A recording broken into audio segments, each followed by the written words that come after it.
Olá, gente querida! Hoje é quinta-feira, dia 19 de novembro, 33ª semana do Tempo Comum. Estamos concluindo o ano litúrgico. Também celebramos a memória dos mártires das reduções jesuítas entre Paraguai, Brasil, Argentina, Uruguai, naquela região. Roque González, Afonso Rodrigues e Juan del Castillo. O texto do Evangelho de hoje é de Lucas 19, de 41 a 44. Naquele tempo, quando Jesus se aproximou de Jerusalém e viu a cidade, começou a chorar. E disse: Se tu também compreendesses hoje o que te pode trazer a paz. Agora, porém, isso está escondido aos teus olhos. Dias virão em que os inimigos farão trincheiras contra ti e te cercarão de todos os lados. Eles esmagarão a ti e a teus filhos, e não deixarão em ti pedra sobre pedra, porque tu não reconheceste o tempo em que foste visitada. Palavra da salvação. Glória a vós, Senhor. Minhas irmãs e meus irmãos, olhemos em primeiro lugar para a vida desses três santos mártires, um paraguaio e dois espanhóis. Os jesuítas, nos séculos 17 e 18 especialmente, nessa região entre o Paraguai, o Brasil, a Argentina, o Uruguai, por ali, criaram, mas não somente ali, criaram muitas experiências que foram chamadas de reduções. Olhemos então um pouco mais para esse ambiente específico. As reduções eram aldeias indígenas que tentavam reviver o ideal das comunidades cristãs dos Atos dos Apóstolos. Numa época em que havia muitos caçadores de índios para escravizá-los, os padres jesuítas os protegiam. Eles davam também formação humanística e formação cristã. Os jesuítas aprenderam as línguas dos indígenas e as aldeias eram sustentáveis e autossuficientes. Havia uma estrutura bonita de administração, tanto no âmbito econômico como também no âmbito cultural. Os índios eram educados na área de ciências, humanidades, línguas, música, canto. É bem verdade que eram educados nos moldes europeus. E aqui está talvez uma das críticas mais importantes a estas reduções jesuítas. Obviamente, os padres e os jesuítas, e os índios, tiveram que enfrentar a fúria dos caçadores de índios para escravizá-los. E por isso, esses três sacerdotes foram mortos por estes caçadores de escravos. Aquele filme A Missão revela um pouco o que foi esse ambiente. Olhemos agora para o trecho do Evangelho de hoje.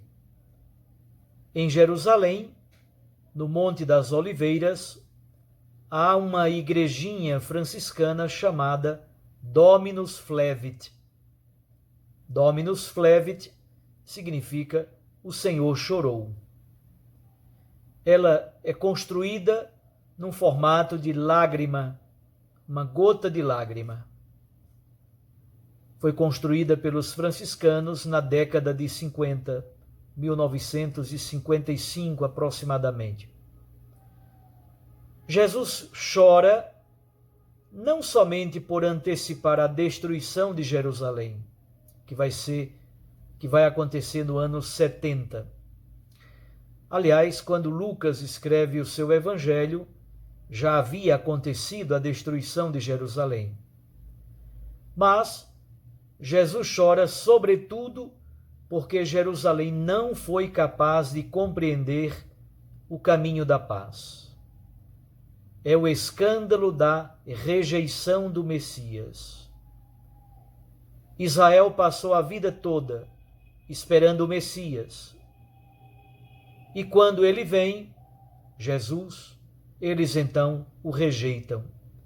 É por isso que Jesus diz: tu não reconheceste o tempo em que foste visitada. Entre os anos 66 e 70, travou-se uma guerra entre os judeus e os romanos. É a chamada Primeira Guerra Judaica. Ao final, a cidade de Jerusalém foi destruída e o templo também foi destruído e incendiado. Daquelas correntes político-ideológicas religiosas que existiam em Israel, somente os fariseus praticamente sobraram. Foi uma grande catástrofe para o povo de Deus.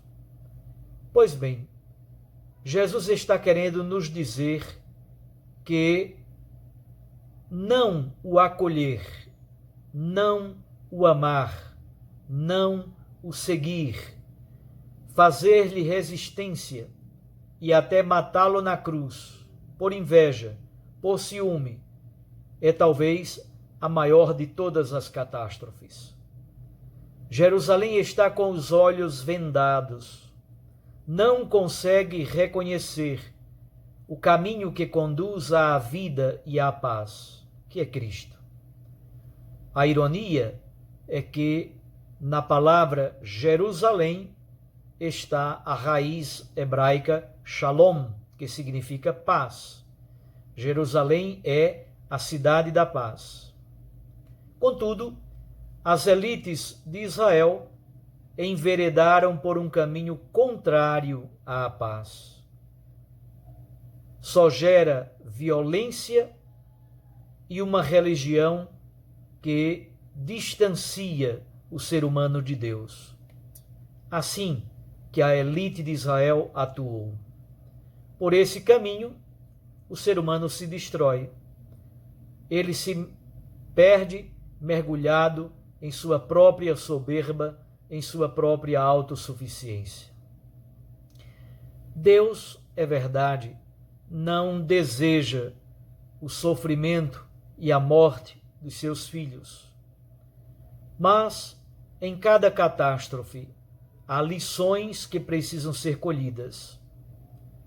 Nós somos responsáveis pelas consequências de nossos atos. Jesus é fiel e consequente. Ele vai até o fim. Vai até o fim com a sua missão. Deus vai nos oferecendo oportunidades para a nossa conversão. Choremos então os nossos pecados e também a nossa dureza de coração, porque também nós nem sempre reconhecemos em Cristo o caminho da paz. Tantas pessoas também, nestes dias de campanhas eleitorais, de eleições, muitas pessoas choraram. Choraram porque perderam, choraram porque não receberam os votos suficientes nas urnas. Muitas outras famílias estão chorando a perda dos seus entes queridos para a Covid-19. Padecemos pelas catástrofes naturais, padecemos pela pandemia da Covid-19, padecemos às vezes como resultado de nossas ações e consequência das opções desastradas da nossa vida. Também Jesus chorou. Jesus chorou sobre a cidade de Jerusalém, que não foi capaz de compreender o caminho da paz. Um abraço a você, Deus o abençoe, o proteja e o guarde. Recorde que a palavra aquece o coração e a Eucaristia nos lança para a missão.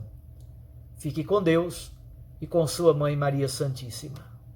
Em nome do Pai, e do Filho, e do Espírito Santo. Amém.